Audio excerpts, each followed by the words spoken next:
اب ہم آتے ہیں سیدنا صالح علیہ السلام کے قصے کی طرف۔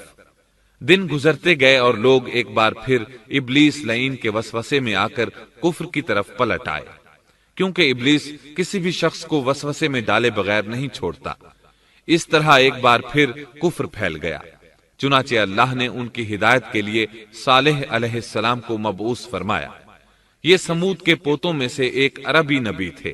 ان کا نسب نامہ اس طرح ہے: صالح بن عبید بن سیاف بن ماشق بن عبید بن حاضر بن سمود بن ارم بن سام بن نوح علیہ السلام۔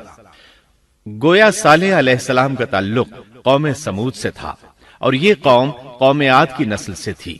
سمود کی قوم نے یمن کو خیر باد کہا اور جزیرے سے شمال کی طرف منتقل ہو گئے، پھر وہاں ہجر نامی ایک بستی میں جا ٹھہرے۔ قرآن کریم کی سورۃ الحجر اسی بستی کے نام سے موسوم ہے۔ قوم عاد کا تذکرہ سورۃ الحجر کے علاوہ سورۃ الاحقاف اور سورہ ہود میں بھی ہے۔ اللہ تعالی سورۃ الحجر آیت 80 میں فرماتے ہیں، اور ہجر والوں نے بھی رسولوں کو جھٹلایا۔ ہجر قوم سمود کا مرکزی شہر تھا۔ اب وہ مدائن صالح کے نام سے مشہور ہے۔ یہ شہر مدینہ منورہ کے شمال مغرب میں 380 کلومیٹر کے فاصلے پر واقع ہے۔ یہ لوگ بھی پہاڑوں کو تراش کر گھر بناتے تھے۔ یہ صنعت اور کاریگری انہوں نے قوم عاد سے وراثت میں پائی تھی۔ اللہ تعالی سورۃ الفجر آیت 9 میں فرماتے ہیں، اور قوم سمود کے ساتھ کیا کیا جنہوں نے وادی میں بڑے بڑے پتھر تراشے تھے۔ قرآن مجید میں اللہ تعالیٰ ایک مقام پر فرماتے ہیں، اور ہم نے قوم عاد اور سمود کو غارت کیا جن کے بعض مکانات آپ کے سامنے ظاہر ہیں۔ ان کے مکانات ان کی تباہی سے لے کر اب تک موجود ہیں۔ شام کے راستے میں خیبر، تیماء سے تبوک تک قوم سمود کے آثار پائے جاتے ہیں۔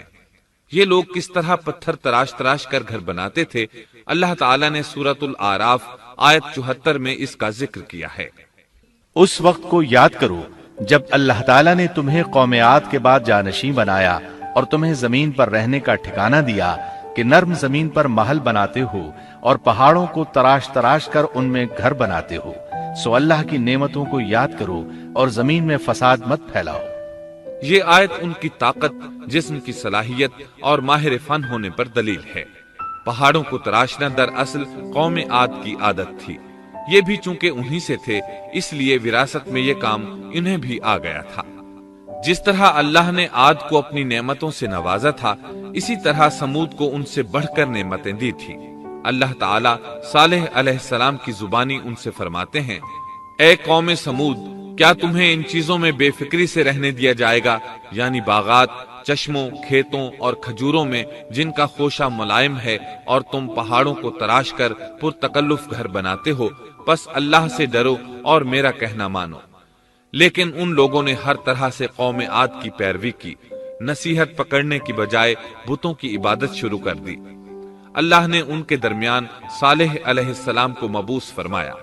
آپ نبوت ملنے سے پہلے بھی عقل مند اور علم والے تھے، باعزت گھرانے سے تعلق رکھتے تھے، اپنے معاملات میں لوگ ان سے مشورے لیتے تھے، لہٰذا انہیں ایک خاص مقام حاصل تھا۔ لیکن جب آپ نے انہیں ایک اللہ پر ایمان لانے، اس کے سوا کسی کی عبادت نہ کرنے کی دعوت دی تو ان کا ساتھ چھوڑ گئے۔ جواب میں ان سے کہنے لگے، اے صالح، اس سے پہلے تو ہم تجھ سے بہت کچھ امیدیں لگائے ہوئے تھے۔ مطلب یہ کہ پہلے تو ہمارے نزدیک آپ کا بہت مرتبہ تھا، مقام تھا، ہمیں آپ سے بہت امیدیں تھیں، لیکن آپ نے تو یہ باتیں کہہ کر ہماری ساری امیدوں پر پانی پھیر دیا۔ ان کے اس جواب کے باوجود صالح علیہ السلام انہیں اللہ کی طرف بلاتے رہے اور ان سے کہتے رہے، اے میری قوم، اللہ کی عبادت کرو، اس کے سوا تمہارا کوئی معبود نہیں۔ تمام انبیاء کی اپنی اپنی قوم کو یہی دعوت تھی کہ اے لوگو، اللہ کی عبادت کرو، اسی نے تمہیں زمین سے پیدا کیا ہے، اسی نے تمہیں زمین میں آباد کیا ہے، اس سے معافی طلب کرو، یقیناً میرا رب قریب ہے اور دعاؤں کو قبول کرنے والا ہے۔ اے میری قوم، تم نیکی سے پہلے برائی کی جلدی کر رہے ہو، اللہ سے معافی کیوں نہیں مانگتے کہ تم پر رحم کیا جائے؟ اللہ سے ڈرو، میری اطاعت کرو، حد سے گزر جانے والے بے باک لوگوں کی اطاعت سے باز آؤ،